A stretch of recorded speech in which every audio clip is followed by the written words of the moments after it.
Hello students, আজি video আমি discuss কৰিব গৈ আছো ৰিভিজনৰ বিষয়ে। তো ৰিভিজন কি দৰে কৰিব লাগে, ৰিভিজন কৰোতে কি কি ভুল কৰিব নালাগে বা কি কি কৰিব লাগে সেই গোটেইখিনি কথা আজি ভিডিও ডিসকাস কৰিম। এটা ৰিভিজন কৰাৰ প্ৰথম শৰ্তটো হৈছে যে তোমাৰ চ্যাপ্টাৰ কমপ্লিট হৈছে নাই। গোটেইখিনি সাবজেক্টৰ চ্যাপ্টাৰবিলাক কমপ্লিট হৈছে নাই হেতু হৈছে প্ৰথম শৰ্ত। এটা বহুতে কি কৰে, বহুতে বেলেগক দেখা দেখি তেওঁলোকে ৰিভিজন মাৰা ষ্টাৰ্ট কৰি দিয়ে। কিন্তু তেওঁলোকৰ চ্যাপ্টাৰ কমপ্লিট নহয় কিন্তু ৰিভিজন মাৰা ষ্টাৰ্ট কৰি দিয়ে। এটা ৰিভিজন মানে কি হেতু অলপ বুজি লও। ৰিভিজন মানে হৈছে আমি চ্যাপ্টাৰ বিলাক কমপ্লিট কৰাৰ পিছত আমি ম্যাক্সিমাম সময়ত কি হয় চ্যাপ্টাৰ আমি পঢ়িলো হয় না, আজি এটা চ্যাপ্টাৰ হয়তো 6 মাহ আগত পঢ়ি থৈছো হয় না, সেই চ্যাপ্টাৰটো এতিয়া বৰ্তমান আমি পাহৰি যাম। গতিকে ৰিভিজনে কি কৰে, আমাৰ সেই যে যোনবিলাক আগৰ চ্যাপ্টাৰ আমি পঢ়ি থৈছিলো সেইখিনি আকৌ মেমৰাইজ কৰোতে সহায় কৰে। তো বস্তুখিনি কেনেকুৱা হয়, আমি চ্যাপ্টাৰ কমপ্লিট কৰিলো, এতিয়া আমি পৰীক্ষাৰ আগত যেহেতু আমি পৰীক্ষাত গোটেই হোল সিলেবাস আহিব, গতিকে আমি কি কৰিব লাগিব সেইখিনি আকৌ আগৰ পৰা আমি পঢ়িব লাগিব, গোটেইটা চ্যাপ্টাৰ আকৌ আগৰ পৰা আমি ৰিভিজন দিব লাগিব। হেতু হৈছে ৰিভিজন। এতিয়া আমি ৰিভিজন কি দৰে কৰিম,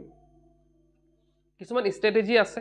যেবিলাক আমি কৰিব লাগে। প্ৰথম চৰ্তত আমি গম পালো যে আমি কি কৰিব লাগিব, আমি প্ৰথমতে গোটেই চ্যাপ্টাৰটো কমপ্লিট কৰি তাৰ পিছত ৰিভিজন কৰিম। এতিয়া ৰিভিজন কেইবাৰ কৰিবা হেতু তোমাৰ ওপৰত ডিপেন্ড কৰিব। ৰিভিজন কোনোবা হয়তো দুবাৰো কৰিব পাৰে, কোনোবা তিনিবাৰো কৰিব পাৰে। এতিয়া যিসকলে অলৰেডি ৰিভিজন কৰা ষ্টাৰ্ট কৰি দিছে, তেওঁলোকৰ চ্যাপ্টাৰ কমপ্লিট হ'ল, তেওঁলোকে ৰিভাইজ কৰি আছে, তেওঁলোকে হয়তো এবাৰ বা দুবাৰ তেওঁলোকে কমপ্লিট কৰি পেলাইছে। এটা বহুতৰ হয়তো হোৱা নাই, বহুতে হয়তো কৰিব।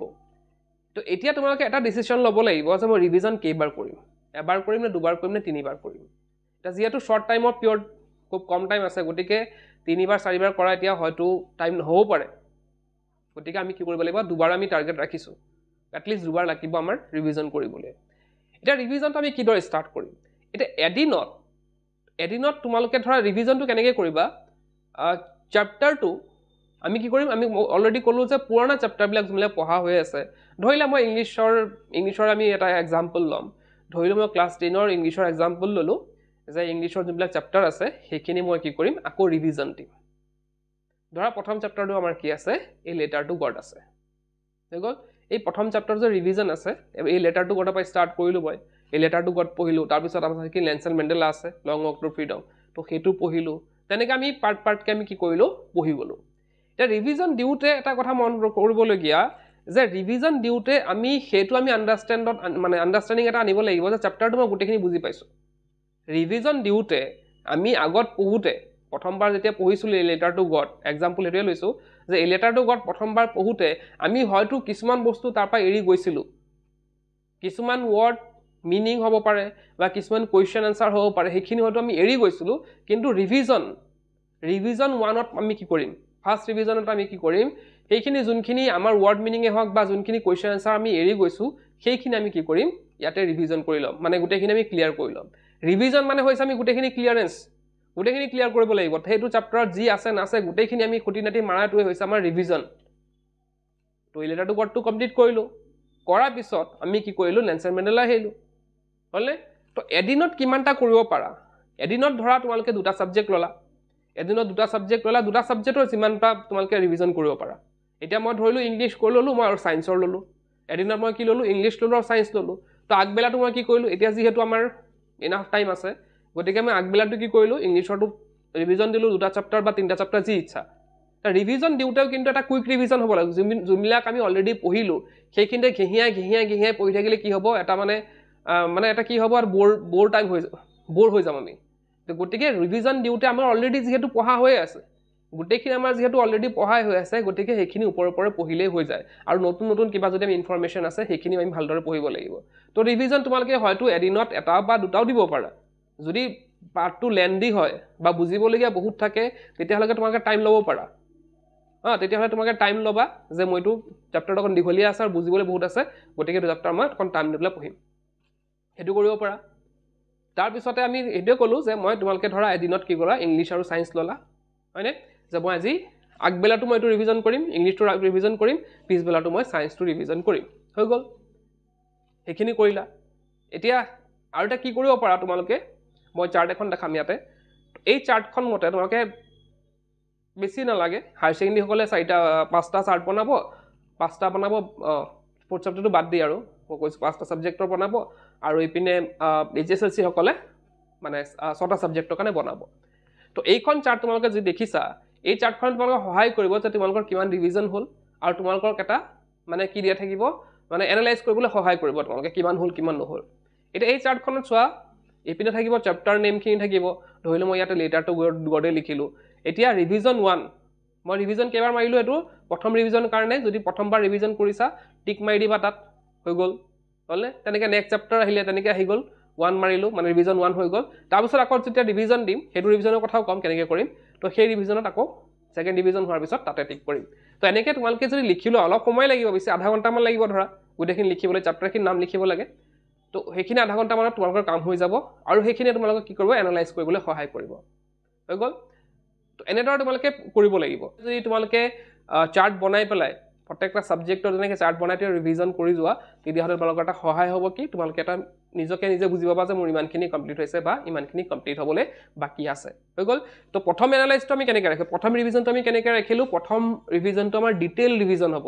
আমি যি বুজি পোৱা নাই এই চেপ্টাৰটো গোটেইখিনি আমি কি কৰিম এই প্ৰথম ৰিভিজনতে ক্লিয়াৰ কৰি পেলাম হলে আমি যোনখিনি অলৰেডি পঢ়ি থৈছো সেইখিনি আমি কি কৰিম অলপ কুইক যাম অলপ স্পিডত যাম আৰু যোনখিনি বুজা নাই সেইখিনি অলপ স্লোলি গলেও কথা নাই সেইখিনি আমি জাস্ট আন্ডাৰষ্টেণ্ডিংত আনিব লাগিব হৈ গ'ল প্ৰথম ৰিভিজনৰ কথা ইয়াতে বাদ দিলো নেক্সট আহিছে সেকেন্ড ৰিভিজন আমি কেনেকৈ দিম সেকেন্ড ৰিভিজনটো কুইক হ'ব লাগিব কাৰণ আমি এইখিনি কৰোতে ফাৰ্স্ট ৰিভিজন কৰোতে কিন্তু হয়তো আমাৰ আৰু যি ডেৰমাহো নাই হয় না ডেৰমাহো নাই ক'বলৈ গ'লে তো প্ৰথম ৰিভিজন কৰোতে হয়তো আমাৰ আৰু 20-25 দিন মান লাগি যাব পাৰে আৰু 20-25 দিন মান হয়তো লাগি যাব পাৰে কাৰোবাৰ হয়তো সোনকালে হ'ব পাৰে কাৰোবাৰ হয়তো দিনমান বেছিও লাগিব পাৰে তো এই যে এইকেইদিন লাগিলে তেতিয়া কি হ'ব এক্সাম কিন্তু আৰু বেছি আগুৱাই আহিব আৰু এক্সাম আগুৱাই আহিব গতিকে সেকেন্ড ৰিভিজন কৰোতে আমি অলপ কুইক হ'ব লাগিব যোনখিনি পঢ়িলো সেইখিনি ৰিভিজন কৰোতে অলৰেডি এটা ৰিভিজন হৈ গ'ল আমাৰ বস্তুখিনি গোটেইখিনি বুজি পালো তো সেকেন্ড ৰিভিজনত আমি কি কৰিব লাগিব বহুত কুইক যাব লাগিব পুৰা স্পিডত আমি কি কৰিব লাগিব সেইখিনি জাস্ট আমি ওপৰে পঢ়িব লাগিব আৰু এটা বেটাৰ আন্ডাৰষ্টেণ্ডিং বনাব লাগিব তো সেকেন্ড ৰিভিজন কৰোতে আমি সেই চাৰ্টখন ইউজ কৰিম চাৰ্টক আমি কি কৰিম টিক মাৰি যাম হৈ গ'ল তো এটা ৰিভিজন কৰোতে কিছুমান ডাউটছ ওলাব পাৰে হয়নে কিছুমান ডাউটছ ওলাব পাৰে মই প্ৰথম ৰিভিজনৰ কথাই কৈছো যে প্ৰথম ৰিভিজন যিবিলাক ডাউটছ থাকিব সেইখিনি তোমালোকে সোনকালে টিচাৰৰ লগতে ডিসকাস কৰি হওক বা নিজৰ তোমালোকে বেলেগ কিবা ধৰা গুগলতে সাৰ্চ কৰি হওক বা নিজৰ পেৰেন্টস যদি থাকে তেনেকুৱা বুজাব পৰা বা কোনোবা লগৰ থাকে তেওঁলোকৰ লগত হয়ও ডিসকাস কৰি তোমালোকে কিন্তু সেই প্ৰথম ৰিভিজনতে গোটেইখিনি যিমান ডাউটছ আছে সেইখিনি ক্লিয়াৰ কৰিব লাগিব সেকেন্ড ৰিভিজনটো জাস্ট আমি কি কৰিম ওপৰে পঢ়িম যাতে আমি বস্তুখিনি আমাৰ আয়ত্তলে আনিব পাৰো তো ৰিভিজনটো হেতুৱে দুটা পাৰ্ট কৰি দিলো তোমালোকে মই দুটা পাৰ্ট কৰিলো যেনেকৈ ইংলিশ আৰু সায়েন্স ললো ধৰা তোমালোকে বেলেগ সাবজেক্টটো ল'ব পৰা হেতু তোমালোকৰ ওপৰত ডিপেন্ড কৰিব কিন্তু এটা শেডিউল বনাব লাগিব যে আজি মই এই দুটা চেপ্টাৰ কৰিলো এই দুটা সাবজেক্ট কৰিলো কালি মই দুটা সাবজেক্ট কৰিলো কি কৰিবা তোমালোকে ৰুটিন এখন প্ৰস্তুত কৰি ল'ব পাৰা নিজৰ মতে ৰিভিজন দিবলৈ তো তেনেকৈ তোমালোকে সজাই ল'বা তো এনেকৈ ৰিভিজন দিলে তোমালোকৰ গোটেইখিনি কমপ্লিট হ'ব জাস্ট ভালদৰে বুজি লোৱা চেপ্টাৰবিলাক ওপৰে পঢ়িলে নহ'ব আমি জাস্ট ভালদৰে পঢ়িব লাগিব তো এইখিনি আছিল ৰিভিজনৰ কথা তো ইতিমধ্যে আমাৰ তৰফৰ পৰা এটা এপ তোমালোকে গম পাইছাই তো সেইখিনি এপে ইউ কেন লাৰ্ণ বুলি আছে এপটো প্লে ষ্টৰত পাই যাবা মই ডেছক্ৰিপশ্যন লিংকটো দি দিম তাত তোমালোকৰ যিসকলে HSLC 2025 দিবলৈ গৈ আছে তেওঁলোকৰ কাৰণে আছে mock test English science social science আৰু মেথছৰ গোটেই মক টেষ্ট তাত পাবা চেপ্টাৰ ওয়াইজ MCQ তাত পাই যাবা লগতে আমাৰ যি প্ৰি ফাইনাল হৈ আছে তাৰ কোৱেশ্চন পেপাৰ PDF তাত পাই যাবা আৰু কোৱেশ্চন পেপাৰ মক টেষ্টটো তাত দিয়া হৈছে এইখিনি প্ৰেক্টিছ কৰিব পাৰিবা সেইখিনি মাত্ৰ 199 ত তোমালোকক দিয়া হৈছে এক বছৰৰ কাৰণে কোনো ধৰণৰ বেলেগ পেমেন্ট কৰিবই নালাগে 199 পেমেন্ট কৰিলে হ'ল আৰু নেক্সট আছে হায়াৰ সেকেন্ডাৰী সকলৰ আমি মাত্ৰ ইতিমধ্যে সায়েন্সৰ ওলাইছো তো সায়েন্সৰ প্ৰি ফাইনাল এক্সামৰ কোৱেশ্চন পেপাৰবিলাক পাই যাব ছাত্ৰ ছাত্ৰীসকলে নোট সেকশনত গৈ পেলাই তাত পাই যাব তাত গৈ পেলাই তোমালোকৰ জাস্ট 29 रुपीस এটা পে কৰিলে হ'ল গোটেই সায়েন্সৰ যিমান সাবজেক্ট আছে গোটেইখিনি তোমালোকে তাত PDF পাই যাবা PDF প্ৰিন্ট আউট কৰি তোমালোকে সেইখিনি প্ৰেক্টিছ কৰিব পাৰিবা তো ডেছক্ৰিপশ্যনত মই লিংকটো দিছো এপৰ তাত গৈ তোমালোকে আজি বাই কৰিব পাৰা তো আজি ভিডিঅ'টা শেষ কৰিলে কি ওয়াচিং